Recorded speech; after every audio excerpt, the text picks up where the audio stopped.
In this episode we discuss the Superclásico in Buenos Aires. You mean the Superclásico between Boca Juniors and River Plate? Not that Superclásico. How so? Dude, you didn't let me finish. Okay, because this is all about the Superclásico del Ascenso. Well, no shortage of teams, grounds, rivalries and derbies in Buenos Aires and the Buenos Aires region. But this jam is a rivalry in the lower leagues and is considered as a big game and attractive game in the second division in Buenos Aires. Unfortunately, a fierce rivalry that simmers in the shadow of those played amongst the Big Five. This is the clash between All Boys versus Nueva Chicago.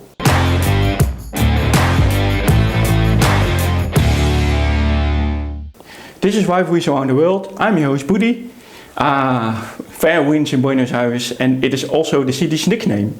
I live a month in this amazing city during my travels, so many good memories. And I can assure you, between the empanadas, lomitos, tangos and wines, they play football in every street corner because football is religion on all levels. Also in the second division. So let's see where the clubs have their grounds.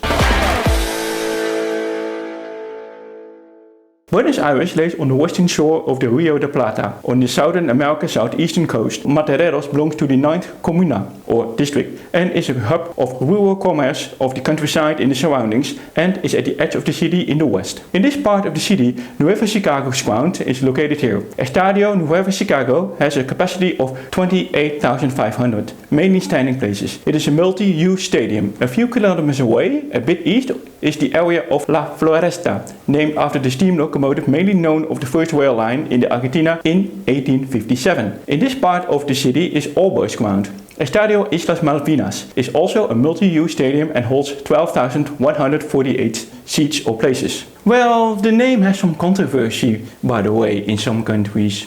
Anyway, let's find out who are the clubs. Let's go to the...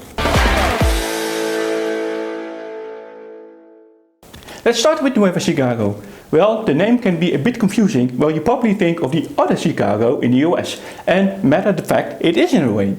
As mentioned, the club origin can be found in the Mataderos area. Literally, the name Mataderos means slaughterhouses and butcheries, and testament to the barrios in the rural traditions and later the commerce with the rural countryside. In the early days, Mataderos, in the 19th century known as Nueva Chicago or New Chicago, referring to the meat industry in Chicago, USA. Nueva Chicago, also known as Club Atlética Nueva Chicago, mainly known of its football but also other sports practiced at the club like basketball, boxing, field hockey, etc. Nueva Chicago is established on July 1st, 1911, originally founded as a club of young men named Los Unidos de Nueva Chicago.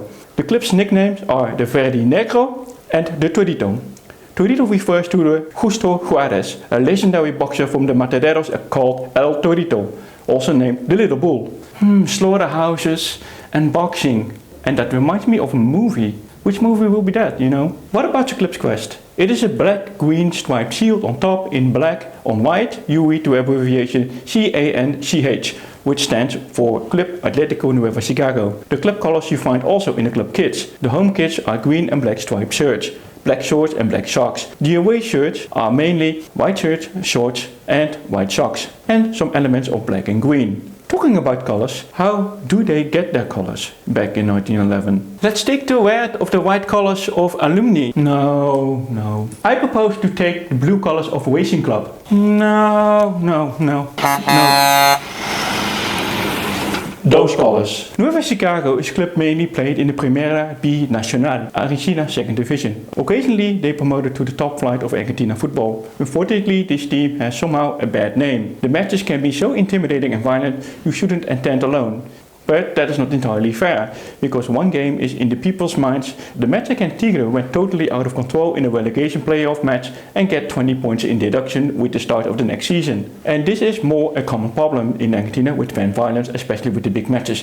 But they just picked this match because broadcasted in the media. Some top flight players of Nueva Chicago are Marcelo Ilezaga, Jonathan Santana and Hector Horacia Scotta. What about the club's honors of Nueva Chicago? Nueva Chicago won 3 times the Primera B and 1 time the Primera C and the Copa de Competicia Jockey Club in 1933. Let's go to All Boys. All Boys reflected the youthfulness of the founders, like at the time following the tradition to name their clubs in English, like Newell's Old Boys, Boca Juniors and River Plate. The club got different names throughout their history. All Boys Atlético Club, All Boys Football Club, or nowadays named Club Atlético All Boys. The club is founded on March 15, 1913 and officially named as Club Atlético All Boys. Under this name they have other sports than just football, like basketball, chess and taekwondo. Originally the area of La Floresta were mainly immigrants from the Arab ethnicity. Nowadays you can't say this anymore because all the fans are native born Argentinians. Fans still show the crescent moon and star in the flags and banners. And the nickname of All Boys are Olbo, or All Boys for short, or the Blanquinegro, what means the white blacks. All Boys had different emblems and crests in the past, sometimes with abbreviation of CAAB instead of ABAC or ACAB. But I think ACAB means something different. The present logo is a white shield with a black diagonal band. Within the black band you read CA All Boys, Club Atlético All Boys. The kit of All Boys are in white and black colors. The white colors stand for purity with some black elements. The home kit is full white, while the away kit is full black shirts, shorts and white socks. All Boys is like Nueva Chicago, a team regularly play in Primera B Nacional, also known as the second division. In the past they were regular participants in the Primera División, and occasionally they still do. Between 2009 and 2014 was their last highest division appearance. As you can imagine, they never won the Primera División. However, they won the Primera B Nacional one time in 1972 and won the Primera C 4 times in the latest one. The latest one was in 2008. Here are some notable players: Carlos Pol, Sergio Pacero, Juan Espina Sivori and Nestor Fabri. So, you know who the clubs are? Let's go to the clash, the rivalry. I like round hopping a lot. Where shall we go? Yeah, I like round hopping too. So let's go to Buenos Aires, let's go to see a derby. Which one? Well, it is meaningless you can call this the Buenos Aires football derby because 18 different teams and maybe more are in the Buenos Aires or Buenos Aires metropolitan area. So each derby or rivalry has its own special name, like this fixture, also called Superclásico del Ascenso. The name of the rivalry is somehow a bit misleading because you easily think of the big Superclásico, but it is the biggest fixture in the second division in Argentina football. And the name Superclásico del Ascenso can have different meanings. First you look to the last word. Ascenso means promotion, so the battle of promotions. Whoever wins the derby has a bigger chance to promote to the Primera División, but it also means to the top, enlightening or elevation, as many derbies claim to be a kind of special and elevated a bit more to add a special name, so does this one. This derby is known for a century and with a lot of tradition with grand proportions. That's for sure. Crosstown rivalry is a geographic one instead of a demographic one. All Boys do have an immigrant Arab background and Floresta is an area of the middle class. And the Matereros more a rural and merchant background. Nueva Chicago background is on the demographic level a club with a lower class and working class people. None of the clubs you can say they have typical workers class or middle class. It's kind of blurred. But both clubs are simply close to each other. They're almost nearly neighbors. Both areas are 7 kilometers apart, so it is a matter of having the bragging rights in the area. That your borough is being the best, but both teams have also other rivals in the area, like All Boys have the Argentinos Juniors, Atlanta and Vélez Sarsfield. And Nueva Chicago have Almirante, the Brown Club, and maybe also Tigre? Nevertheless, this rivalry has been one of the fiercest in the second division. Fans of both clubs, also known as the Barra Bravas, call themselves de la Pesta Blanca from the All Boys and from Nueva Chicago, Los Pibes de Chicago. The teams never met each other in the Primera División, sometimes in the third level, but mainly in the second level in the Primera B Nacional, with points, local pride and even titles at stake. However, in the past decades, both teams have a talent to avoid each other. Damn, we relegated to Primera B Metropolitana. We can finally meet Nueva Chicago. Damn, we are relegated. Woohoo, we are promoted! Guys, we are promoted to Primera División since 2010. Too bad we relegated again to the Primera B Nacional. Guys, where were you all the time? Let's go to stories.